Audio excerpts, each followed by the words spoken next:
very, very special welcome to everybody this morning for what I'm going to call today a momentous occasion. This is a day when the ownership of this wonderful, wonderful property, previously known to us all and probably will always be known to us all as the Carmelite Monastery, and today the settlement has literally taken place just in the last few minutes, would you believe, of the property purchase.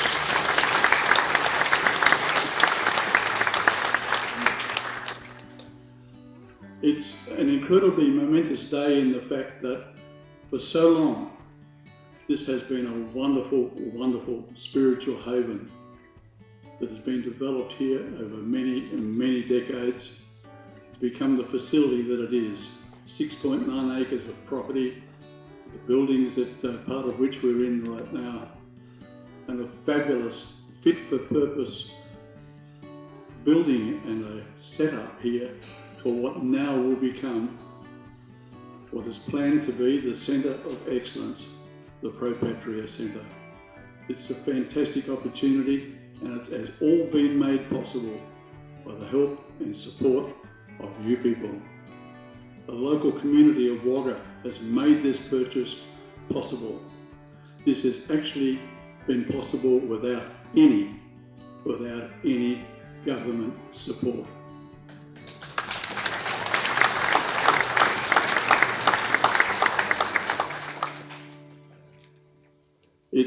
We are now looking forward to a future of development, of creations, and we'll have some speakers, a couple of speakers today to talk about some of the future plans as well.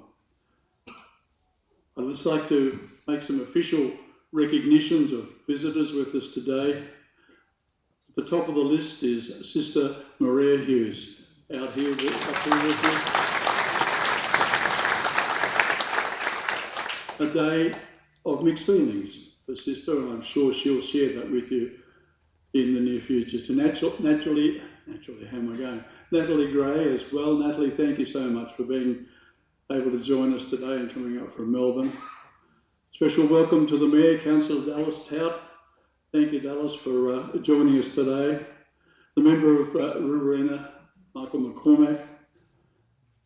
Special visitor from a member of the Legislative Council of New South Wales, and Susan Carter. Thank you, Susan, for joining us. The commander of the first, I was going to say regional, but it's actually a training battalion at Kapuka, Colonel Tim Stone, who will also be sharing with us from the stage as well. To Dr. James Reid and his neurological nurse, Shelley. Thank you so much for being with us, Shelley. To Riverina Bluebells and Darren Sweeney. Darren sitting over here to my left. Thank you, Darren. Wonderful, and for your help and support and backing and getting, particularly with our fundraising arrangements. Representatives of St John of God Hospital, the RSL sub-branch, past President David Gardner. I think David and colleagues are here today. And then a recognition of a couple of our service providers that have been now operating in the premises for over 9 months. Firstly, All in Health through Dr. James Reid. Secondly, Monarch Health Group. And you'll notice some signage perhaps as you're walking in called TMS, Transcranial Magnetic Stimulation, here with us as well today. And we thank Christine very much indeed for being able to spend a day with us. To Mark O'Brien from the Hughes Bank, I want to make a special recognition of Bridie O'Sullivan, who's come especially this morning from Melbourne to join us. Bridie is a representative today of the Royal Commission into Veteran Suicide. I think we should put a hand together for Bridie joining us. Thank you, Bridie.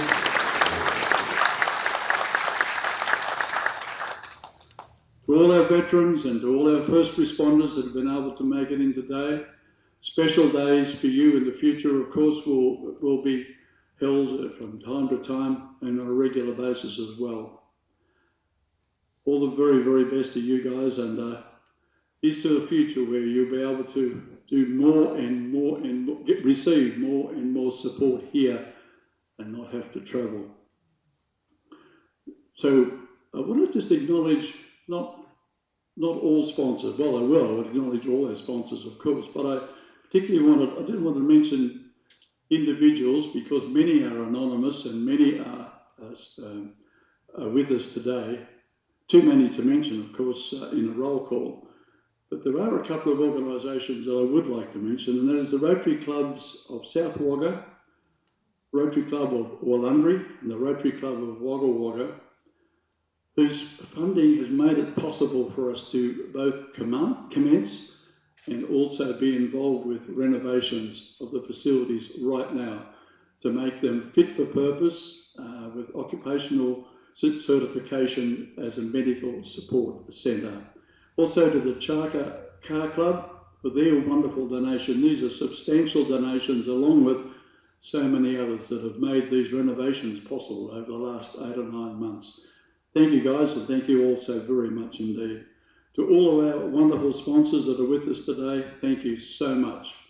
Some have contributed a very significant amount of funding towards this purchase today. Others have done whatever it's been possible for them to do on a regular basis. I do have some apologies. I won't read out the very long list, but a couple. One is General Angus McCampbell, head of the Australian Defence Force, who is currently travelling overseas, and is an apology. His Secretary of Activities, Warrant Officer Ken Robertson, also an apology. Group Captain Jeff Howard from RAAF, Superintendent Andrew Spleet, Commander of the local area command of the police, Julianne Finney. Julianne, a very, very special lady who's currently at the Royal Commission in Melbourne and has done a presentation to the Commission this week herself. Julianne is a mother who lost her son as a suicide veteran and has been one of the 4 mothers responsible for the creation, really the creation of the Royal Commission into suicide veterans. To Peter Cosgrove, a special apology from Peter. He's currently travelling overseas as well. Would love to be here and will join us very early in 2024.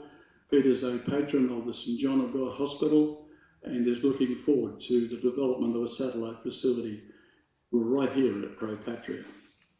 Dr. Joe McGurr rang me just on Tuesday night and was very, very upset that he was not able to join us today. They pulled an urgent meeting in Sydney for him today to be at, and with his political position being as it is these days, it's very important that he attend these functions. He's very, very upset about not being here. He is a patron of Patria and has been a wonderful support. Matt Keogh, the Minister for Veteran Affairs, Matt Thistlethwaite, the Assistant Minister, also apologies.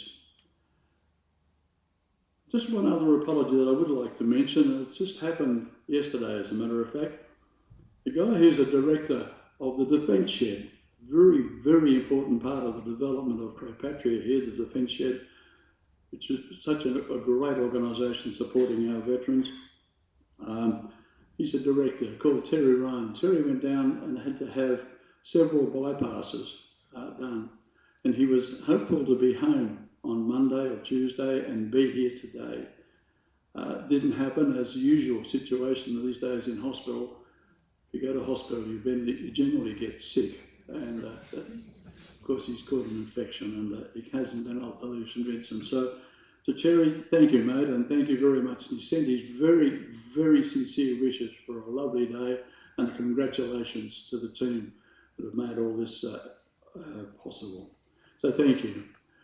I'm now going to ask, if I might, a very, very special guest today to prepare for a presentation. But before I do that, I wanted to ask our Mayor, Councillor Dallas Tate, if he would come forward and do a welcome, an acknowledgement to country, and also a welcome to you all. Thank you, Dallas.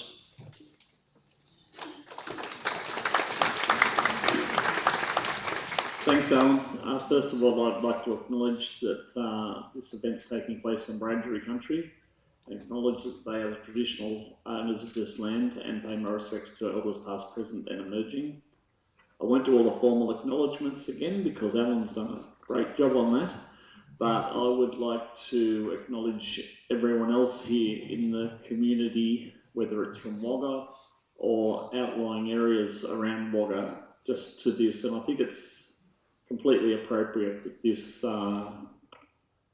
what's happening here this morning is happening in the chapel. It's a beautiful thing to see. I suppose I want to talk about three things because I'm only supposed to give you a welcome because there's a lineup of speakers after me and there's far better speakers coming behind me.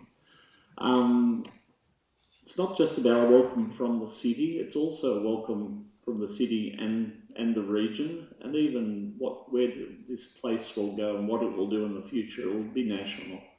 But from the city and the region, I remember in March last year, I think it was, we met with Jason and Alan, and then we got them to go and speak to a regional meeting of mayors and general managers, because at that time it was pro Patria what? And then after the open day, we had a conversation. I had another one with Alan that after that day, it wasn't pro Patria what anymore. People started to recognise what it was. But the big thing for me was that it was just get that recognition within the region about what was happening and where it was happening.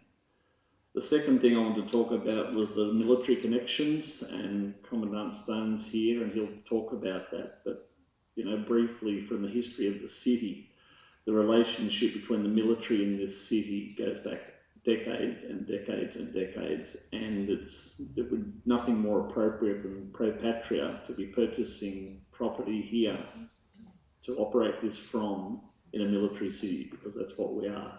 We have all three armed services here, and it's a beautiful relationship that's been going for decades, and this will continue that relationship on different tangents.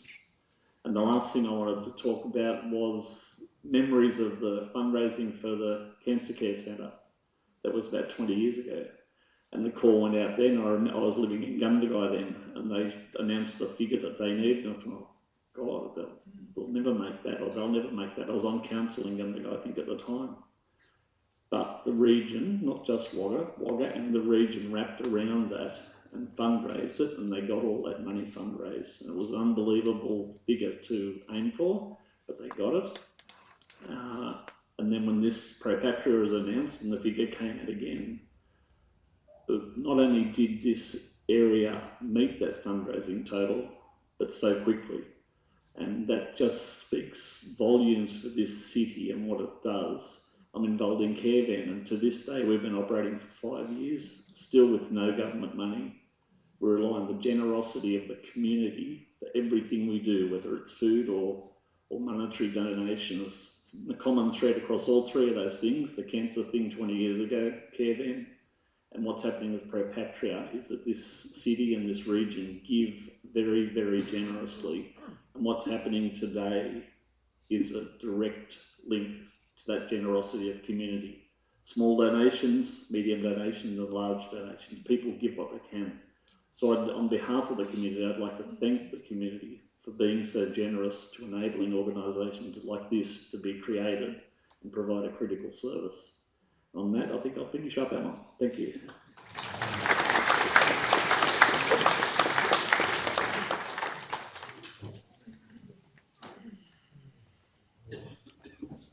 What I'd like to do now is to introduce you to the board of the Pro Patria Property Trust. That's the organisation that will officially, as of today, be the owners, the managers, and the carers for Pro Patria and the Pro Patria Centre, previously known as the Carmelite Monastery. And I'd like the directors, if they would mind standing as I introduce them. That's Gordon Saggers, the chairman of the Pro Patria Property Trust.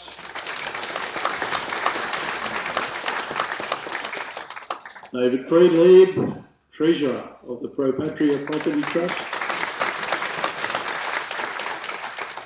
Mr. Des Goonan, representative and director of course, interests in liabilities and insurance, and the director of the Pro Patria Property Trust. Angelo Strano, a director of the Pro Patria Property Trust. Where are you, Angelo? Up the back.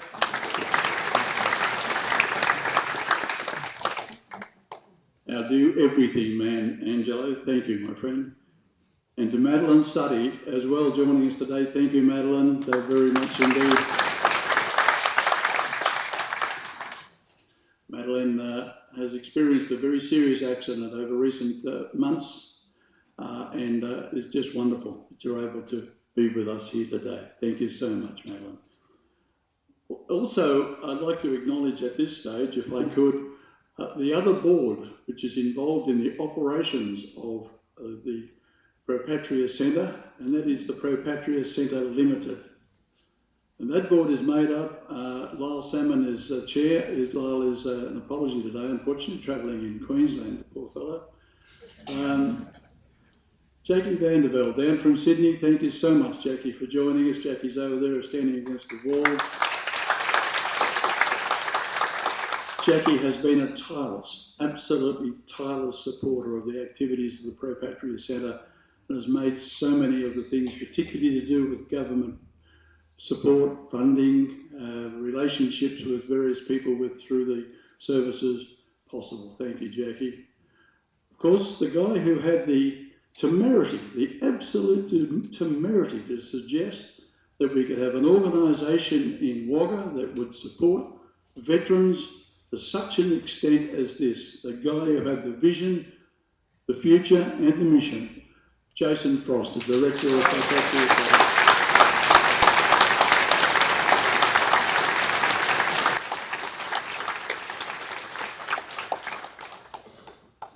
I might just add there, if I might, Brad as well. Brad, you're up the back, I think Brad Pearson, Brad and Jason were really the tireless pair. To Jane Barnes, Colin Taggart as well, directors of the board, Dr. Jim Reid on the Pro Patria Centre board, and also Angelo, who is the link between the Pro Patria Trust and the Pro Patria Centre board as well. Just great, and it's wonderful to be able to share that with you. Okay, I'm going to ask, I think I'm right in saying probably the most important person here today to join us and to share with us not just her story, but also her feelings about what is transpiring today. This lady was the head of the Carmelite Monastery here when it was a decision made back in 2019 that they might have to go back to head office in Melbourne. But she has made so many wonderful, wonderful, wonderful friends.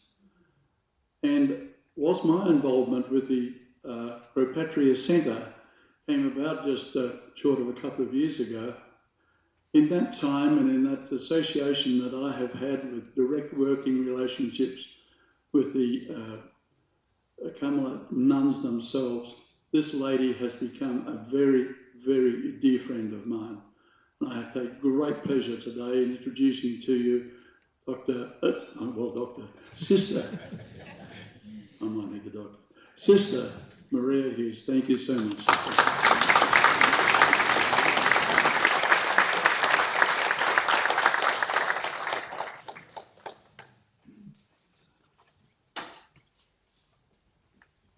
Actually, Alan has spoken a truth that goes back a very long way. One of the many ambitions I had in life was to be a doctor. And I suffered from great confliction of interest because I also wanted to be a pilot and the conductor of an orchestra. And I wanted to be in the heart of where life happened as I experienced it as a 4-year-old sitting on the side of a hill in the beautiful rolling hills of Gippsland on a dairy farm. And on a fence post was a wedge-tailed eagle, a little baby, who, like me, was wondering what life would be like if you jumped off the post and learnt to fly. How long have you got? I can't tell you in words the depth and extent of my gratitude, of my appreciation in so many, many ways of how you have blessed my life and our Carmelite life. And I deeply appreciate the wonderful transformation that I have entered into over these past 3 years. And it wouldn't have happened without Patria Trust. It wouldn't have happened without Jason and the Patria team. It wouldn't have happened without Natalie Gray, who has guided us through this extraordinary process of transition. And it would not have happened without each of you, your gifted lives, your heart connection with life, and the difference that we each can make when we join hands and together we make this extraordinary journey from our heads to our hearts. I am profoundly moved by so many symbols, so many images that have come together this morning. Tim, with his army experience as commandant of his team, the army and the Carmelite life have a lot in common, it seems to me. We're very structured, organised systems that are controlled, are used, are formed. For what? How does the individual survive in that setting where so much is at stake, where in real life,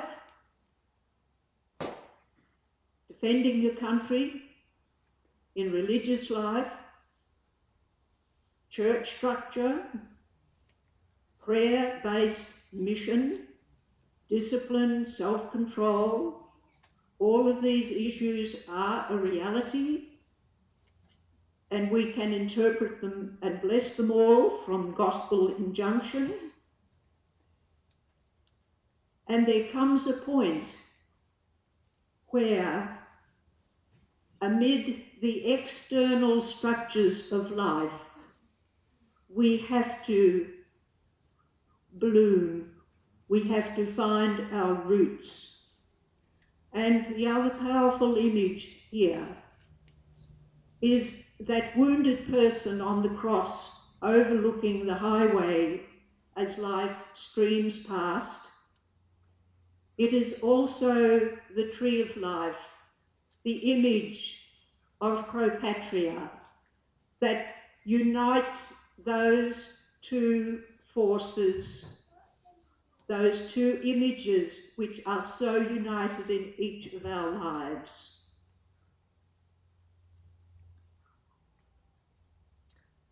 Sometimes the hardest gift to share is our woundedness. And in our woundedness, we can turn to God, we can blame God, we can blame anyone. But perhaps the greatest overall discovery in our woundedness is God. That's where we experience the energized force of the diffusive goodness that is at the heart of us all, that springs from the roots that are deepest in ourselves. The hardest place to make connection is so often in our woundedness.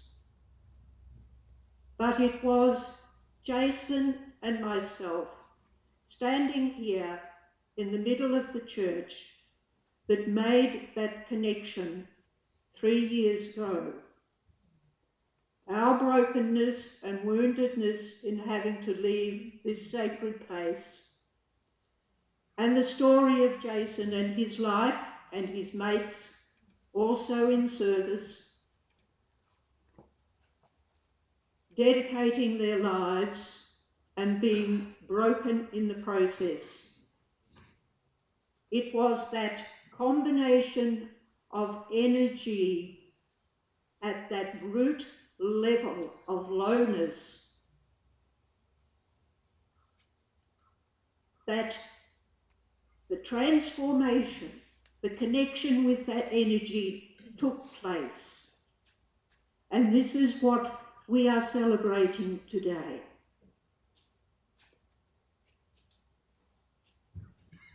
What happens when we get beyond our uniforms, when we get beyond our uniformity, when we get beyond our head conditioning to experience the raw, broken space in our hearts, which we all share without exception, and which our Christian Gospels, starting right back from the Old Testament, all speak about. The dust of the earth, the place where we put down roots, is the centre of life. This morning I've been walking in fields of gold, out among the canola and the wheat fields. And what powerfully came to mind is the symbolism that Jesus used in his simple journey through life of the seed. The single seed, unless it falls to the ground, unless the shell of the exterior is broken open, the life cannot be nurtured where life is. And that's the shared ambience of our lives, however we tap into it, that abundance of life which is surrounding us here. As you come in the front gate, those beautiful Manchurian pears, all coming into full bloom. Nature expresses to us the reality which often we can't see. And perhaps that is another huge issue in our living. We can't see God. We think we can't see him, however we identify to his many, many names throughout history. But he is most present in his absence. This is what we struggle with. But this is the reality of the life when we encounter it at heart level. It's the light that shines through these stained glass windows that makes the difference. And each of you, in your very personal lives, in your very personal struggles, are like bright stars in the darkness of this world, shining out with the light that is in each of your hearts. As a community, you reached out to us 55 years ago, and as you are continuing this wonderful progression of life, of its transformation, of the smallest seed in it, This is our sharing. This is the flow of the seasons of life. And we are so very, very blessed by each other and with each other. And today is a momentous day in the history of Wagga, in our society and in our country, which is so struggling with the diminishment, the seeming insignificance of the individual. We are celebrating the individual today, and this is as it should be, because right from the very beginning of history, this is the assurance of God to his struggling people. You are precious in my sight. You are honoured, and I love you, and I am with you in your woundedness particularly, because that is also what I share. On behalf of my sisters, my beloved Carmelite community here in Wagga, Sister Bernadette and her sisters who remain with you here, Velda, Wendy, Marie-Therese, Wendy and Velda, and all the community at Kew, we are so very grateful and treasure your friendship, your support, and your huge commitment of faith with us, to have the confidence and the faith together, to move ahead in life with confidence. And with this gift that we share together, we raise each other up to more than we can be. In conclusion, finally, the deepest experiences of prayer life, of mystical life, are spoken of through images, through song, through poetry, through storytelling. And with this image in mind, I invite you to accompany me. As a traveller being shown around a fantastic, enormous castle and a place of incredible wealth. And as I'm shown around, my companion opens a door and there is an enormous array of tables laden with the most abundant exotic food that you could imagine. And the place is crowded with people who are milling around the tables, focusing on the beautiful food and what they will put next on their plate. A very focused scene. And as the journey continues around the other side of the castle, there is the increasing sound of merriment and laughter and a very noisy engagement with life. And the door there is open. And I look inside and there are tables as far as the eye can see. And in front of each person there is a bowl of rice. The tables are set opposite each other.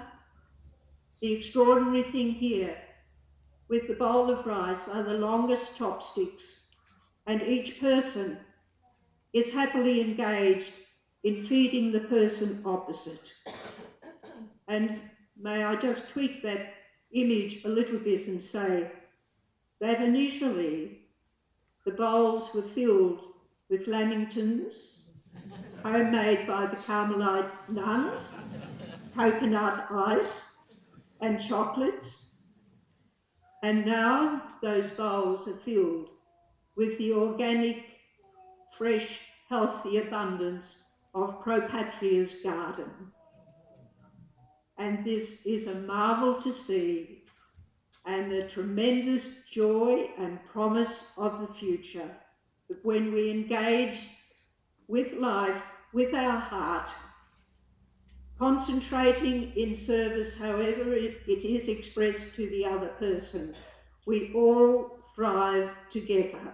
And may I congratulate you all on being part of that banquet and being so welcoming with the open doors, so that it continues into a future well beyond us and continues nurturing and caring and loving life, because it is such a blessed gift. Thank you all for being part of the house.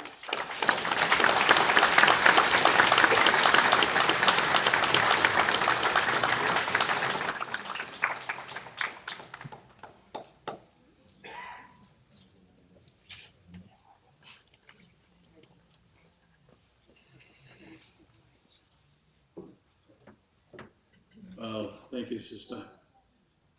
It's just an incredible feeling that today we transfer an ownership from something that the sisters have been involved in for decades to something that's a future that will now involve our services across the board. Thank you, sister, so very, very much indeed. The guest speaker, our next speaker, said to me, Alan, if you say to me nice things about me, I'll kick you in the shins. And I don't like being kicked in the shins, so I'm not going to say any nice things about him. But when you set up an organisational structure to do things and to create things, and a structure that has an enormous challenge in front of it, then you need a good leader. You need somebody who can get you through the tough times, the times when you think, oh my gosh, this is going to be really more difficult than we imagined. You need somebody that has the thought and the mission, but more importantly, the ability to be able to pull everyone together and to say, right, let's get on with it, guys. We've got a job to do. And we are so very lucky to have that person as our chairman of the Pro Patria Property Trust in Gordon Saggers. Thank you, Gordon.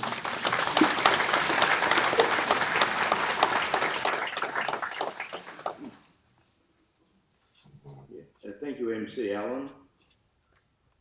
I begin by acknowledging the traditional custodians of the land in which we gather today, and pay my respects to the elders past, present. And I extend that respect to Aboriginal and Torres Strait Islander people here today. Distinguished guests, ladies and gentlemen, welcome to Pro Patria. And I see on my right here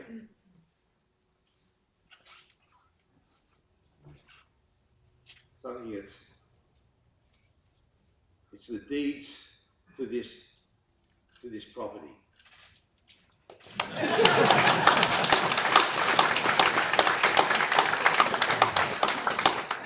It's my honour and pleasure to accept the deeds of the property on behalf of the Pro Patria Property Trust. And the trust is a community trust. We're all part of the trust.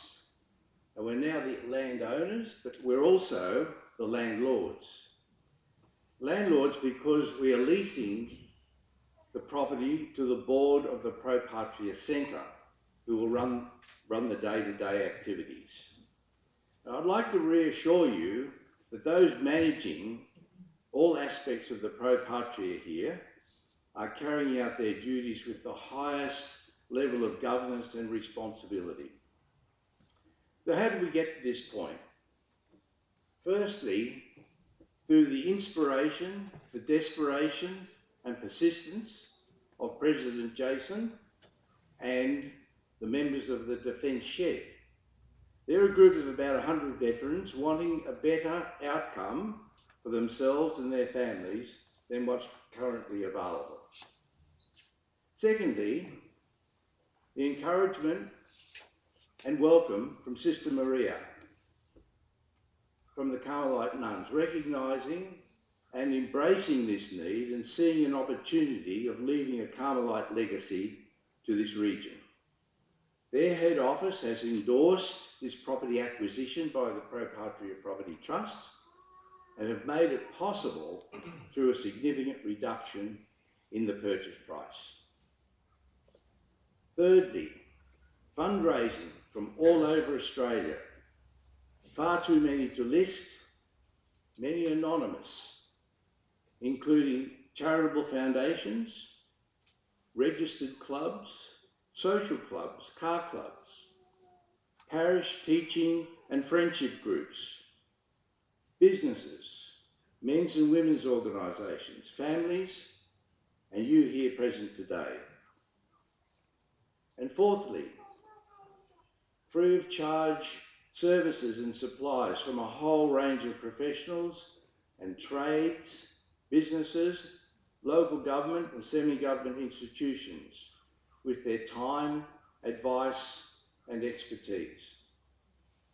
So directly and indirectly, we've all contributed. In most cases, sight unseen. What is it? Where is it? What does that name mean? Many have understood the need, but most have just trusted us. All contributors are part of the solution, and for that we are truly grateful. So there's a story to tell. Maybe when you're chatting with your family or friends sometime in the near future, the story might go something like this. How are things? How's your week been? Well, on Thursday I went out to Patria Centre. Patria Centre? What does that mean? It means for country. And it's written on a large bronze plaque on the side of the chapel, like a motto. And another bloke told me that it was his school motto. Apparently, a group of veterans some years ago formed what they called the defence shed, about 100 of them, and were given some place by the salvos in Edward Street to enjoy their fellowship and learn some skills since leaving the services. And somehow or other, they teamed up with Sister Maria at the Carmelite Monastery. And this bloke was telling us, saying that because the nuns haven't had any apprentices to join the monastery in recent times, and their numbers are down to 3, the remaining had to go back to the headquarters in Hughes, in Melbourne. One of them there is a mad Richmond supporter. So a great opportunity for the defence head to lease this property. Well, who owns it? Well, that's what this was all about on Thursday. A property trust was set up to raise the money and have paid $1.5 million for the lot. I donated a few dollars. Now that I've seen what they're up to, I might give them a few more to help things along. It's a great parcel of land, about 7 acres, and I had a look at the renovations for some treatment and consulting rooms. It's going to be great. They already have some medical and counselling services operating, and a garden to play program and other activities that get them together. They say holistic. I think I know what that means.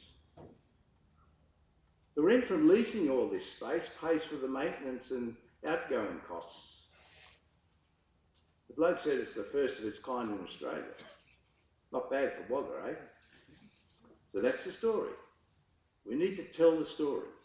I'd like you to know today that there are a large number of veterans, first responders and their families. They're here. And for some, an outing can be difficult. However, when they drive through those gates, they know that they're here with like-minded people. For many, this centre will be their sanctuary, their place to connect, to learn new skills, receive counselling and treatment. They all have their own story to tell, and they're grateful. So make yourselves known. Say good day, maybe over a cup of tea later. Start the conversation because you are part of this initiative, and it's important for you to hear how much this place means to them. and it's going to benefit them. Not only have you been a donor, but you're giving something of yourselves for those who have pulled on a uniform and attended our emergencies. And that need is only going to go upwards. Australian Defence Forces are increasing their numbers. They're deployed overseas and are engaged in some fairly serious war games around our continent.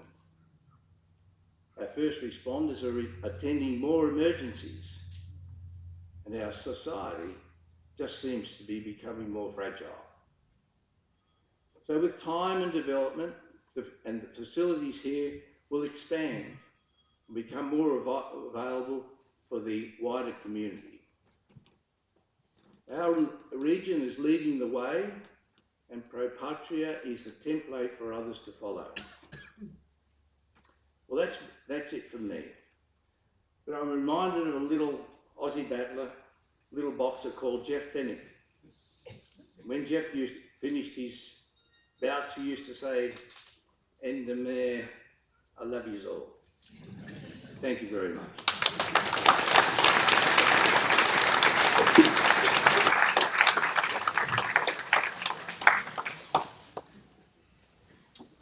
Thank you so much, Gordon.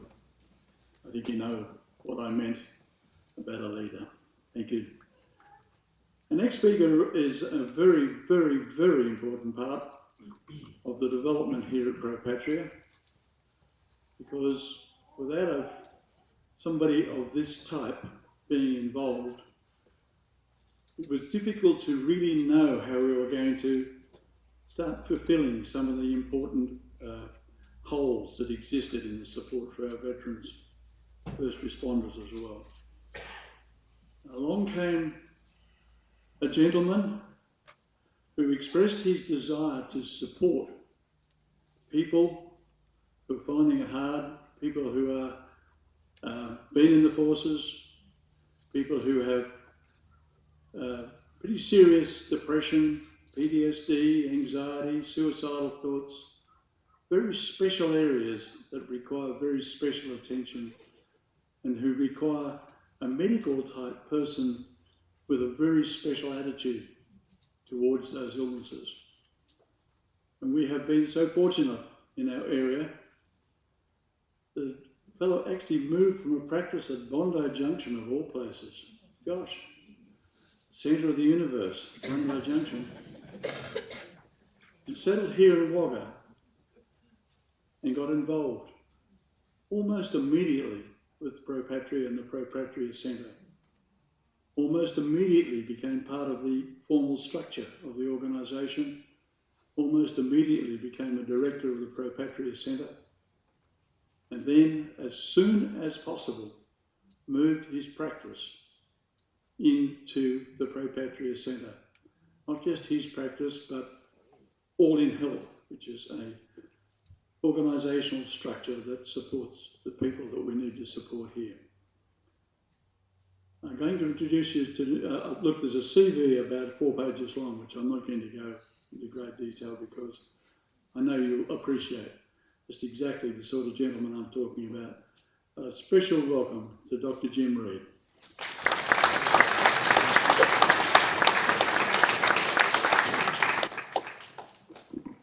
Thank you very much, Alan. So my brief is to talk a little bit about the services that exist here now and what we envisage for the future. But it's impossible to do so without really understanding the nature of the problem that we are here to solve. So what is Pro Patria Centre? What is our purpose, our mission? And we are an innovative, multidisciplinary facility focused on developing self-agency in veterans, first responders and their families to manage their own well-being, helping people to help themselves, to aim to restore, to regenerate and empower our veteran and first responders community with support, strategies and skills for life beyond service. That is our mission. But why? Why are we here?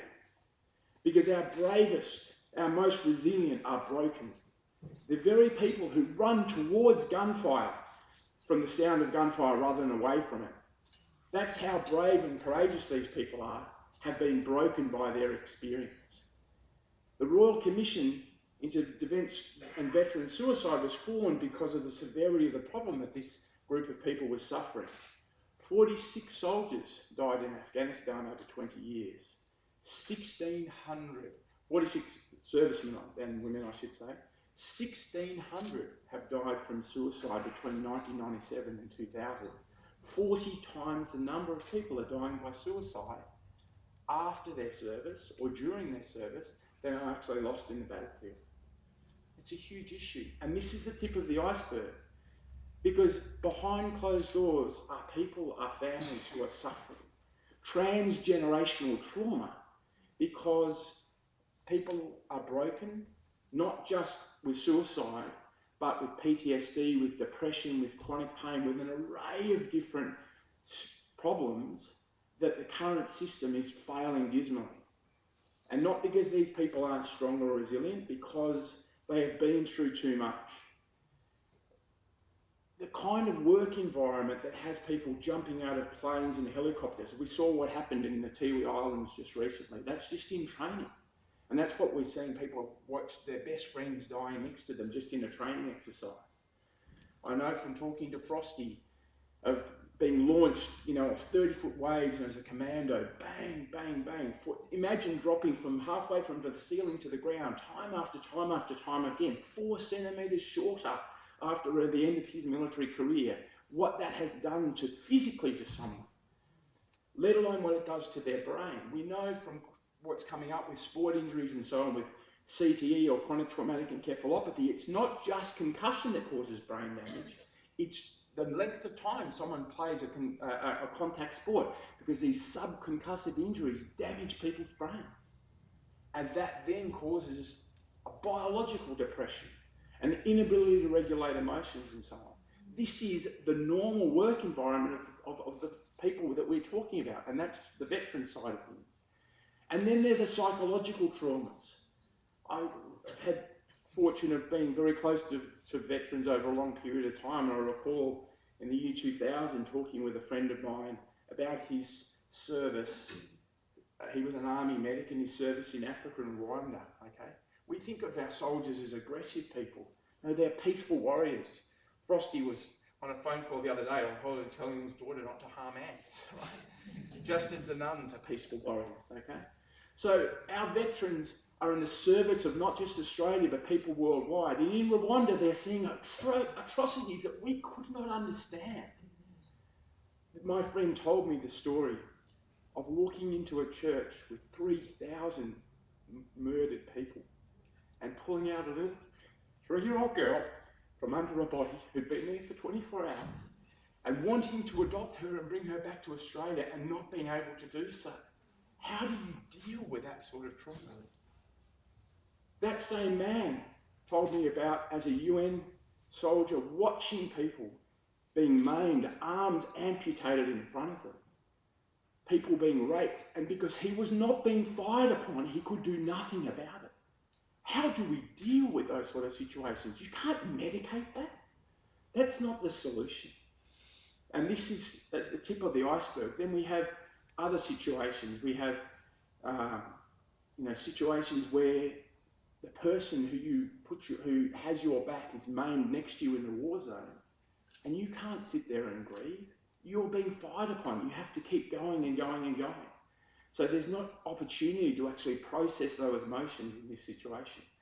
And then there are the medical colleagues I work with when I worked in Darwin, who came back to work in theatre and ICU, and we were working together, and just saying they were tired of, and many of them as doctors and nurses with PTSD, because they were tired of having to patch up maimed people with scenes from senseless violence from IEDs. These were very resilient people who in theatre were calm as cucumber at the end of their tether. That is the sort of thing these people are going through. And the very culture that actually creates the incredible strength of our armed forces, a strong sense of your greatest sense of meaning and purpose is belonging to the forces. Without the force, you are nothing, so that we are everything, because we are there not just to defend our country, but to fight and put our lives on the line for the brother or sister who is next to us in service. Someone who will put their life on the line. That kind of camaraderie is what creates this amazing organisation that are our services.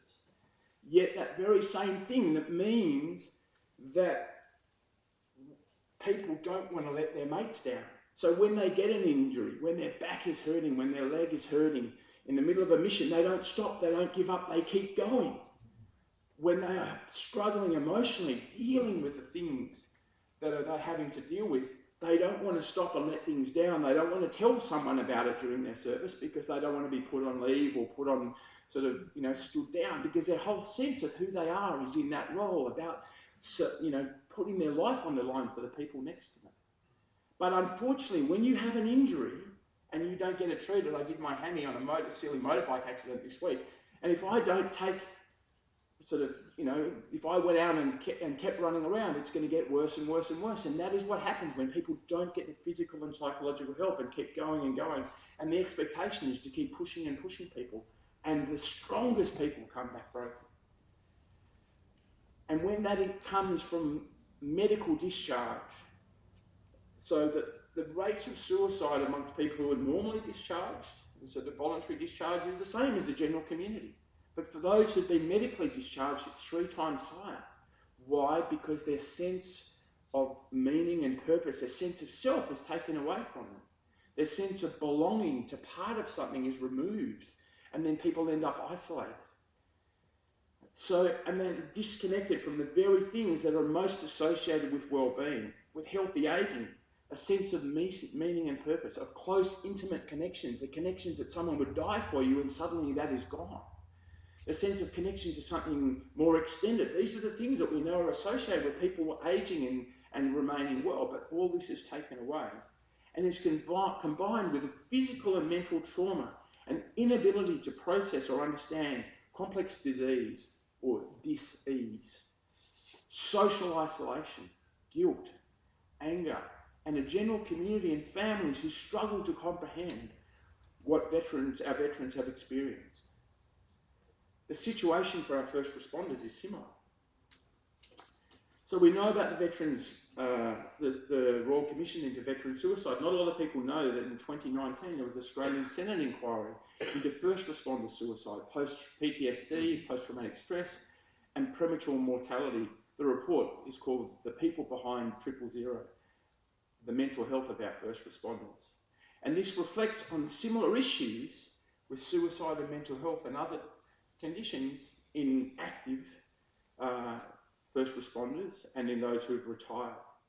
And I want you just to reflect on situations that some of the stories that people that I know personally who have gone through. Just recently, 2 friends of mine were stood down. It's seen 3 mortalities, rural fire service people, volunteers, 3 fatalities on the Hume Highway. I live in Calcutta in that area recently, that they'd have to go to. These are volunteers not meant to see them. One of those situations, I know the man was sitting there holding the hands of his friend, someone he'd grown up with, right? Hoping and praying for both the man and that the car wouldn't explode while he was in it, right? How do you process that situation? Those same very volunteers who during the fires were fighting to save their neighbours' properties whilst their own houses were burning down, who were caught in their trucks and their vans thinking, I hope I don't die from the heat in this situation, trapped in the fire. This is who our first responders are, and that's the volunteers. And then you have the fireys, the rescue people, who are having to deal with situations that the rest of us don't have to contemplate in our daily existence, okay? Situations like,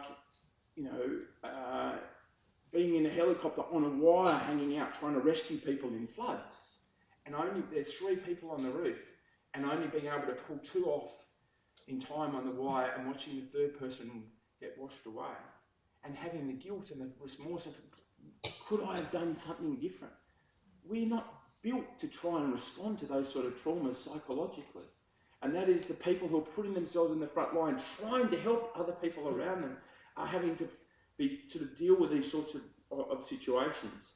And then there are the same, I remember the same fire rescue person telling me about going over to Christchurch and, main person after main person, and finally finding someone who's alive in a crushed building and spending 8 hours trying to get this person out. And whilst doing it, all the after tremors in this collapsed building, and they're just sitting there going, I hope that I don't end up next to them.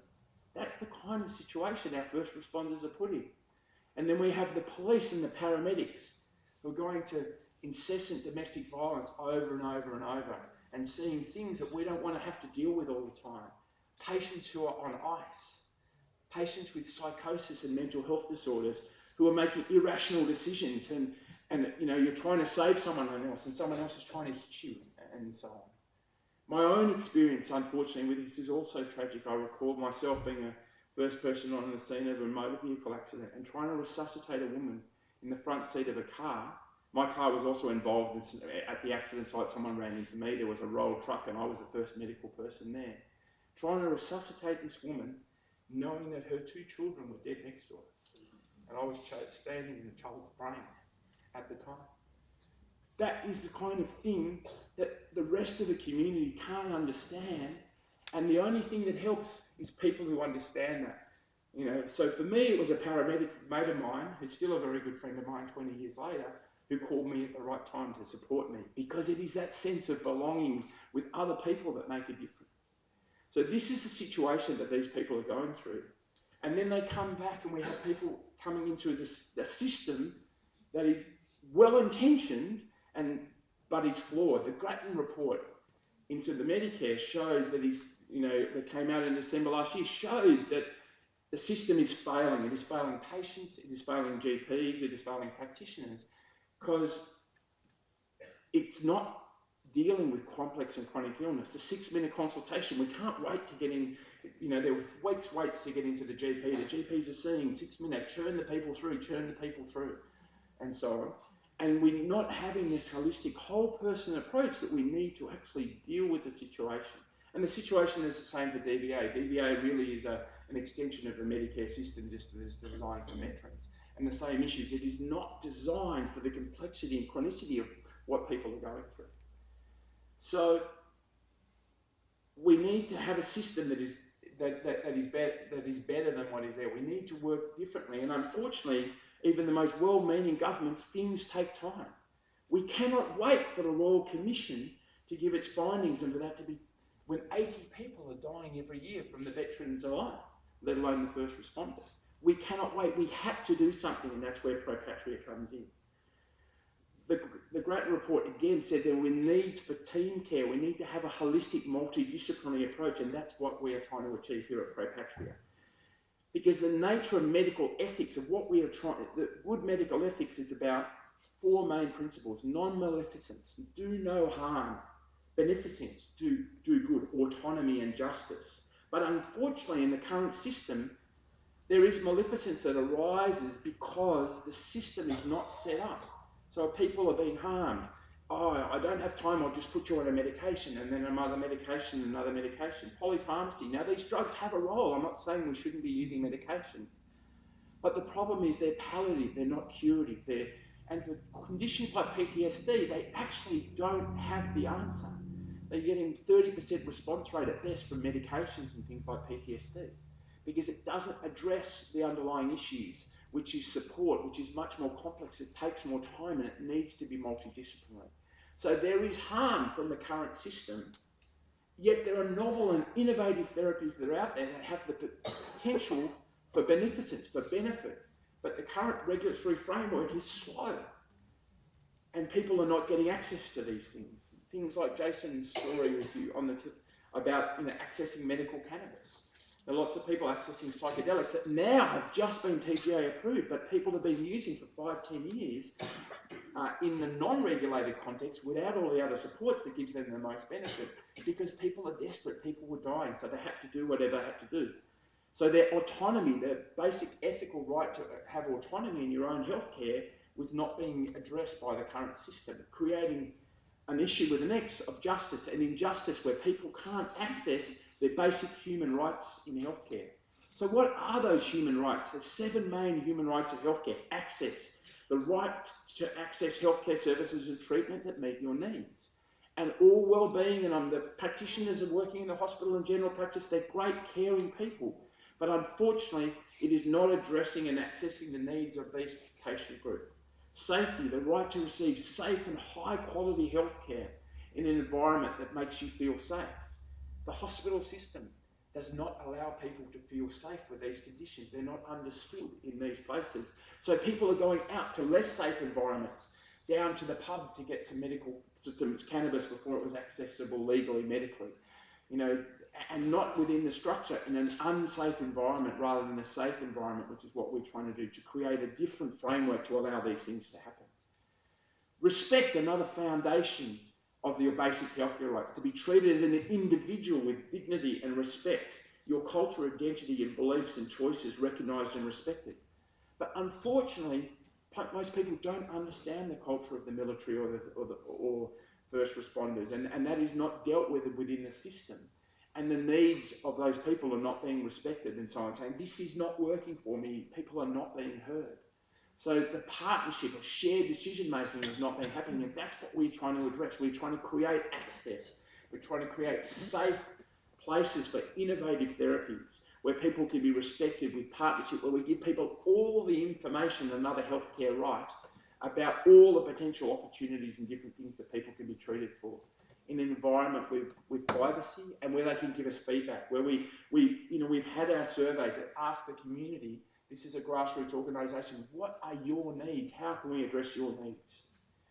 So the mainstream, unfortunately, in spite of the best intentions and other great charities like Open Arms, etc., who brought me here, I did my mental health first aid course here through Open Arms, but the people were still fitting through the cracks. So we're desperate for a different holistic approach that addresses the whole person, their family, their community, in all aspects of their well-being: physical, mental, cognitive, social well-being, emotional well-being, and spiritual well-being.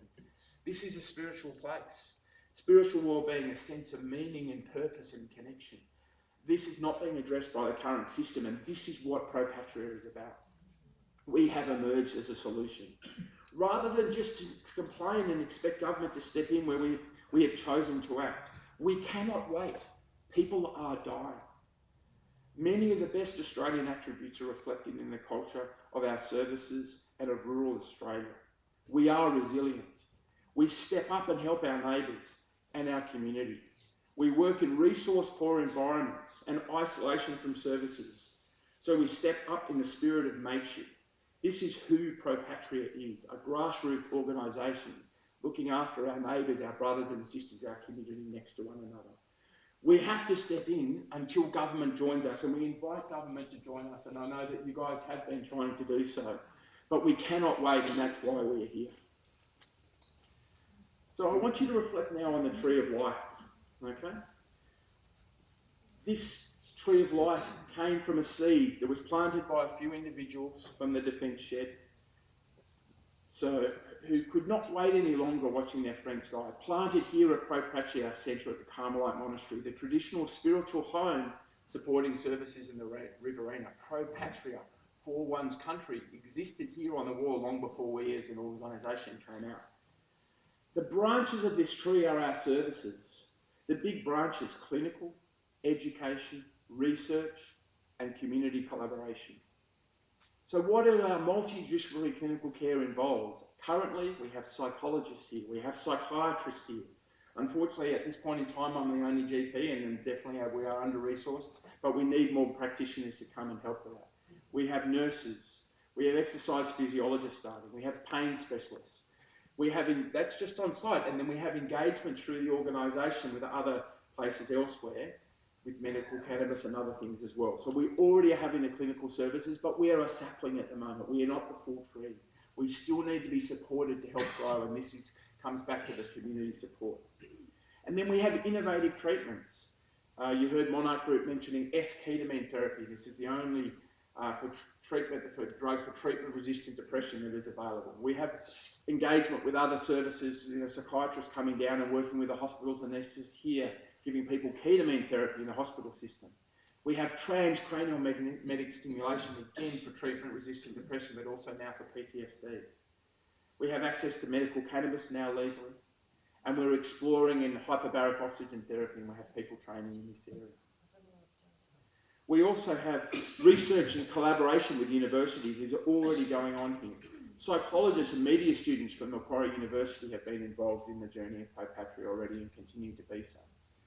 We've had University of New South Wales rural medical students attend All in Health and get a little bit of a sense of a more holistic approach to healthcare. And Monarch Group are engaging in research into MDMA and psilocybin, which are now TGA approved novel treatments, looking at how can we do this best by doing research, saying what kind of framework do we need. It's not just about the medication. A lot of people get scared by hearing about psychedelics. Oh, that's that crazy magic mushroom hippie stuff. Well, no, fentanyl is killing lots of people all over the world when it's used by Mexican drug lords fed into heroin. But when I put it up a kid's nose with a broken arm, it's a very, very useful therapy that can make a huge difference. And psychedelics are like that. It's all about the context of use. And they're used in a very controlled and safe and supported environment. They are saving lives. Education is also a major part of what we do here. Mental health first aid, which is doing that course, is how I became involved. That was through Open Arms, and now we know Emerge and C are running mental health first aid courses here, as well as PTSD master classes coming up in September. Heart to Heart Walk, which is also associated with that, which is all about sort of supporting the mental health and understanding the mental health of people who are first responders. And then there's vocational training in horticulture, chainsaw, overlapping with the defence shed, and the plan is for the defence shed here to be on this site, a one-size-fits-all location. We are trying to we are reconnecting veterans and first responders through community engagement. Community Kitchen has a grant to be refurbished and fit for purpose. There's the Diggers Coffee Company, Garden to Play program, women's support, and stitching group. Stitch and bitch is often said, and I say no, it's stitch, bits and fix, because we don't just complain, we make a difference. We go out and actually address the underlying issues. And then, of course, there was the Open Day fundraising, and you see a level of community involvement. Stage 1 development has been completed already and up and running for about 9 months, where there are several practices involved and multiple practitioners working. And Stage 2 specialist suites is currently being renovated just down the road. We're developing education facilities. We're looking at collaborating with St John of God so that we can be their first regional place where people can have, instead of having to go to Sydney, people going 12 times away from family and support, so that they can have those services here in the Riverina, where they also get the supports of their community and their family, which is an essential part of well-being.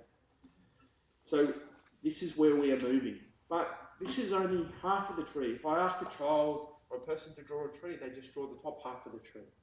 But under the ground, there's a whole other half of the tree that we don't see.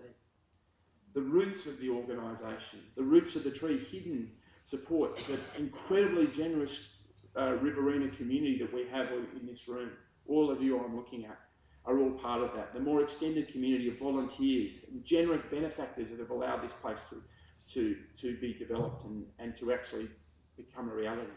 The board of the trust and of the Pro Patria Centre, the volunteers, the support workers, all of these, Abe, our groundskeeper, the technical support, lawyers, accountants, builders, many people from the community who've donated and allowed this place, these are all the roots of this organisation as a grassroots organisation that have built this from the ground up. And last and certainly not least, the Carmelite sisters and Sister Maria, for providing us with fertile ground that this seed can be planted in, to leave an amazing legacy of love and healing that we may move forward. And Sister Maria, you wanted to be a doctor. The meaning of doctor is teacher, right? So you are a doctor, and you are certainly a healer. Thank you. So thank you for allowing this to manifest. Mission accomplished.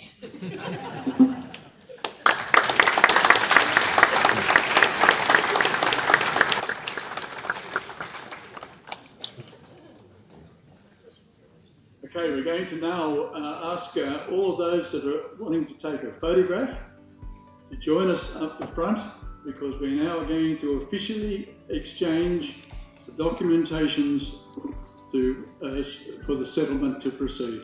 I'm going to ask Sister Maria to join us at the front table, our chairman, Gordon Saggers, and the guy who's done a power of work for us over the last 12 months or more, Lincoln Kennedy from Walsh and Blair. Lincoln, thank you so much. Would you please come out and join us as well?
Fantastic, thank you very much, guys, and a special thank you to the media for being here today with us and participating in our settlement proceedings.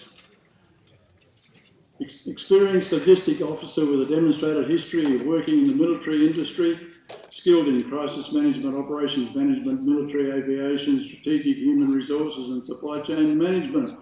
Strong community and social services professional graduate from the University of New South Wales, Deakin University and Australian National University.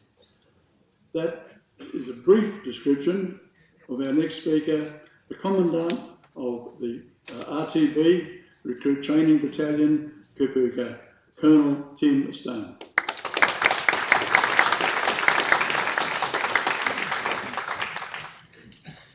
Well, good morning, ladies and gentlemen. It's an absolute privilege and an honour, and I'm humbled to be here today to represent the Australian Defence Force as we witness this facility being handed over from one great national institution to another one.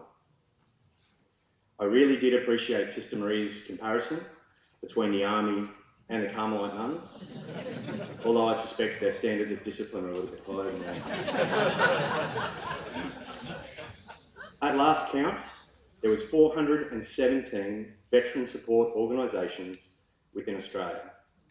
Now, they all do a range of different things, from counselling services, family support, financial services, legal, and a bunch of other things. But Pro Patria stands out amongst that 417. And from my perspective, it stands out for two reasons. The first reason is that aside from all of the other things that Pro Patria offers, and I think of particular note, that sense of community for local veterans, but Pro Patria offers clinical support. Of that 417, you can count the number of those organisations that offer their own clinical support on one hand. That is extraordinary just by itself. But when you consider the environment that we're under within our country, across the country, not just in the veterans space, but nationwide, and the shortage of clinical services that we have, I think that that makes it even more extraordinary. Furthermore, when you consider the fact that some of these clinical services are at the absolute cutting edge and offer new treatments to veterans that are making a real difference to those veterans, first responders, and their families. And I think that that is simply outstanding.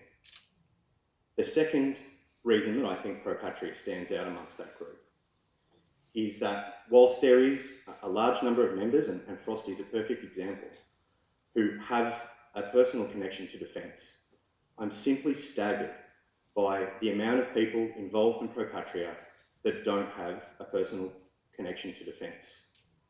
They are here and they support not only because they are exceptional human beings in their own right, but what they do is they understand the support, the sacrifice, and what first responders and veterans have given this community and the society as a whole. And that makes a massive difference to not only those that are still serving, but certainly for the veterans, the first responders, and to their families. And I think not only does it speak to those people as individuals, it also is an excellent demonstration of the level of support, love, care and compassion that Wagga and the greater Riverina community has for veterans and first responders. That makes a massive difference to the families and veterans and first responders throughout this community, and I know that as Pro Patria expands, will make a difference to many, many others as well. So what I will say, and I think it's probably the only thing that I can say on behalf of the Australian Defence Force, is to Pro Patria, to Wagga and to the Riverina, thank you for that support that you are providing.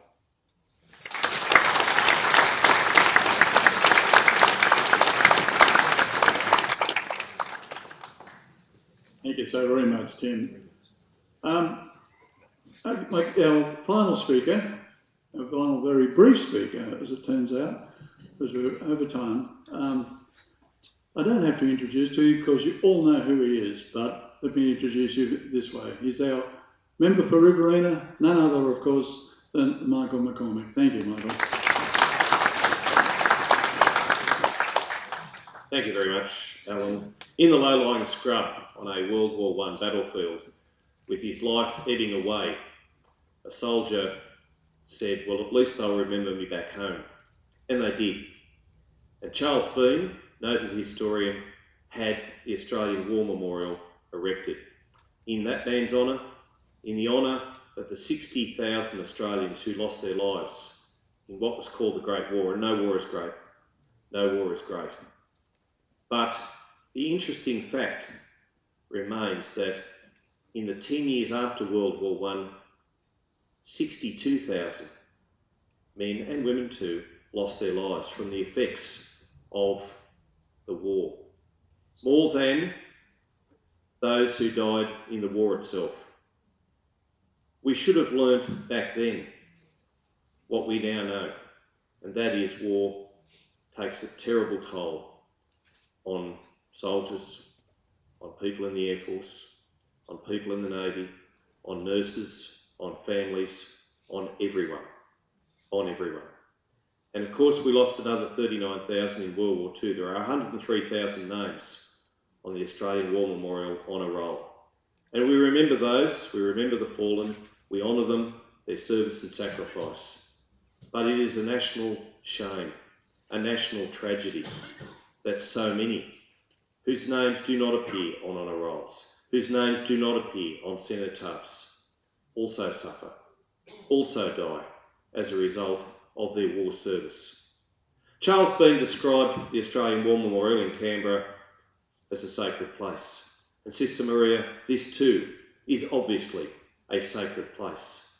This place is going to go part of the way to doing what we should have been doing all along, and that is addressing the issues of PTSD, shell shock, and other ramifications of war. We've got so many in our community who need help. I apologise for the fact that we haven't done it sooner. I apologise for the fact that the $5 million that was pledged was taken off the table. I will continue to work with Minister Keogh to right that wrong. I will continue to work with Jackie and others to make sure that the government does play its part and pay its part to make sure that those who are broken are mended. because we as parliamentarians are the ones who send our brave men and women to war. And it is a heavy burden, let me tell you, it is. But for the Jason Frosts and for the Brad Fewsons and for the so many others who will come here, who will get the help that they need, who will get the love and support, to Sister Maria, to Chairman Gordon, and to everybody else, I say thank you. Thank you from the bottom of my heart. Thank you on behalf of a very, very generous city. There is no greater town or city in all of Australia than Wagga Wagga when it comes to opening its heart and its wallet to do what it should. Thank you, Wagga Wagga. Thank you to everybody for being involved in this wonderful project.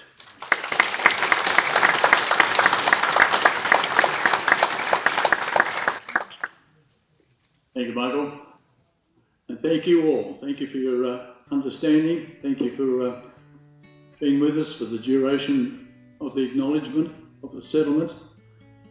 Today we are changing the ownership from the Carmelite nuns to the Pro Patria Property Trust. A wonderful occasion, a very, very serious occasion in the sense that from now on, the responsibility for this place belongs entirely to the local community. And it's up to us to make sure that it's sustainable, continuing on, and that we try to fulfil the goal of the Pro Patria Property Trust and the Pro Patria Centre in creating what will become a national centre of excellence.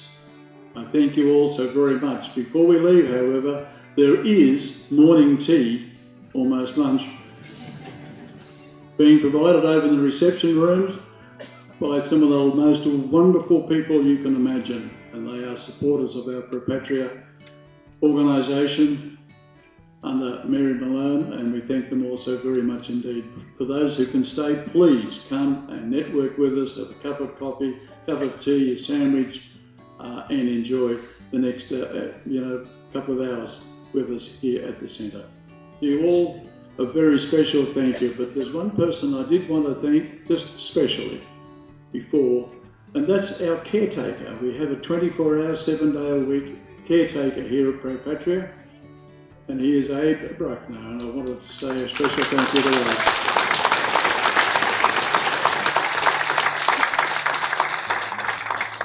Thank you all so very, very much indeed for your wonderful support, and here's to the future and your ongoing support for the Centre of Excellence.